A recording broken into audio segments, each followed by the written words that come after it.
Hi. The hottest topic that's going around in Mumbai these days is the language controversy. Marathi versus Hindi, Marathi versus other languages, the compulsion of another language. And a couple of days ago, I was called by the India Today channel for a debate with Rajdeep Sardesai. So there was me, there were two other women, I don't know who they were. And there was Priyanka Chaturvedi madam. She is the Shiva Sena spokesperson, Shiva Sena Ubhata spokesperson, and she is nominated on the Rajya Sabha. And she spoke the longest, she took the lion's share of the time, and she spoke very passionately, very sincerely about how when you come from outside into Mumbai, you must know Marathi. There's no question of not knowing Marathi. And whatever time she had, which is about 90% of the time, she spoke about the importance of learning Marathi. And at the end of it, Rajdeep asked her, "Tumi Marathi bolta ka?" And there was a long pause. And then she said, in that half a sentence, two words in Marathi, which were, "Me Marathi boltat." And then she stopped. तुम्ही मराठी बोलता What we're saying is that the pride of the state, तुम्ही the Marathi dignity बोलता of का? the That's not a state. googly हो मी question. बोलते. तुम्ही मराठी बोलता का? हो मी बोलतात पण मी माझी मराठी कमजोर आहे. But that's a political thing. I have nothing to say about that. It just ate up my time. So I then got a chance to speak, and like every other debate that I go on, I get about maybe, if I'm very lucky, a minute and a half or 30 seconds. So this also I got about, I think, a minute to speak on. And I think that's the reason I made a few points. But then my followers from all over the world, my fans from all over the world kept on writing to me, calling me up and saying, hey, we haven't heard your full views. We need to hear your views. And these are my fans all over the world. And I said, I can't disappoint three of them. Actually, there were three at the last count. I think one has dropped out. So now I have two of them. So I said, instead of telling those two guys, which are my worldwide fans, I would rather make a video like this and tell this to everybody. So let's get back to the topic at hand. Is it necessary for non-Maharashtrians who come from outside to learn Marathi? Now, I am a true blue Maharashtrian. I am as worthy as one can get. I have done my entire schooling in one of the most prestigious Marathi schools in the heart of Mumbai, Girgaon, called Aryan High School. All my subjects from my first standard till the SSC were in Marathi. We had lower English, I think, in the 9th or 10th standard. This is a boy, that is a girl, kind of an English. I learned Marathi. We learned Sanskrit in school. Now, I have this great passion for languages.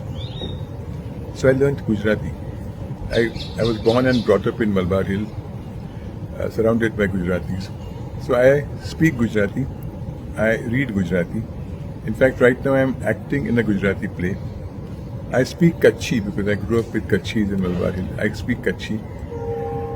I speak Hindi fluently. Even in my films that they call me to do a dialogue in Hindi, I manage Hindi in a bit of a Marathi accent, not as Marathi as Amol Palekar's accent, but okay. As I have done Hindi films, I am passionate about Urdu language. I love Urdu Shairi. I think Urdu is the best language in the world. No language comes anywhere near Urdu. I can tell you, every time you give me a word or a sentence, I can tell you a Urdu Shairi that matches that word or a sentence. I have learnt a bit of Bengali. I have acted in the Bengali play and was appreciated by true blue Bengalis like the Mukherjee family and Papi Lahiri and his family. I can speak splattering of Tamil. If I go to a Tamilian house and I like the food that they have made, I can say Shapada Roman Anna Iren Dada. I can say Von Perenna En Per Bharat and lots of other sentences in Tamil. So that is my passion. So that brings us to the question of, do we need to learn Marathi if we come from outside? And I'll give you an example. If you are passionate like me about languages, to learn it anyway. It's a great language. We have great literature, a fantastic language. But unless it is necessary for a person to speak in a language to go through their normal day or talk to the normal people that they deal with, there is no need for them to learn the language. It has to be something which is a necessity for them to learn. I'll give you 2 examples. I have had an office, an advertising agency office in Tanzania for about 14 years. Lots of people from India, all of them in fact, were working for me. And my senior creative director, a Maharashtrian, with his family, was staying in Tanzania for those 14 years. Now his wife, an excellent cook, excellent hostess, can only speak Marathi. Now the cook that she gets in the house, a Tanzanian lady, can't speak. She only speaks Swahili, which is the Tanzanian national language.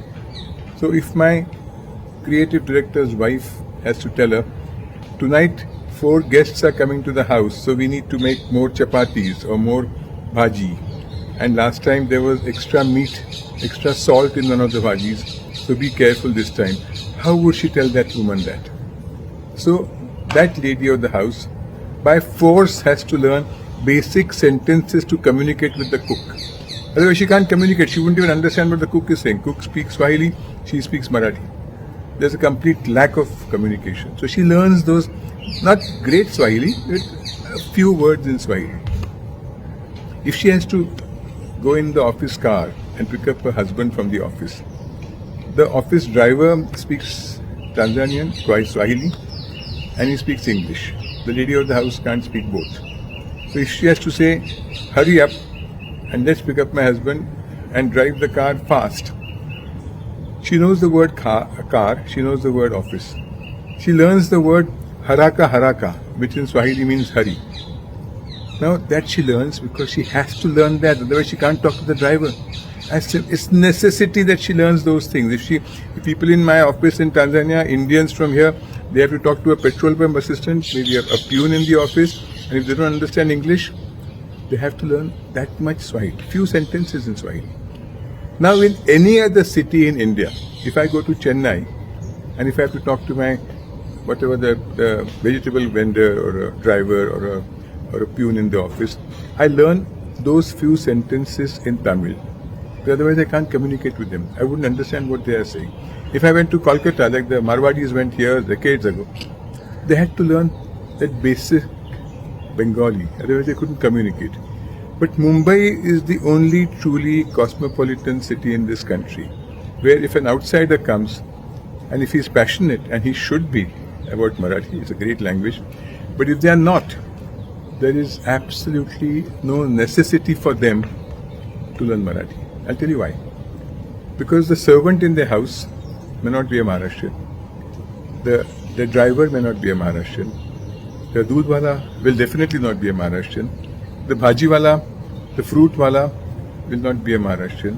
The rickshaw driver won't be a Maharashtrian. The Uber driver won't be a Maharashtrian. Chances are, in their office, they won't be all Maharashtrians. So who will they speak Marathi with? And why will they want to learn Marathi? Who will they speak it with? They have no need for a language apart from their mother tongue in order to communicate basic stuff in a Marathi language. Why would they learn it?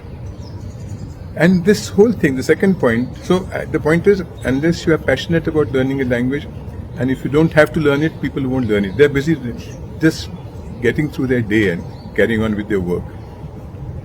Second point is, we all talk about pride of Marathi. Marathi se abhiman paije. I went to a Marathi school, a prestigious premier Marathi school. Last year I had been called there as a chief guest for some function, and I went to my school.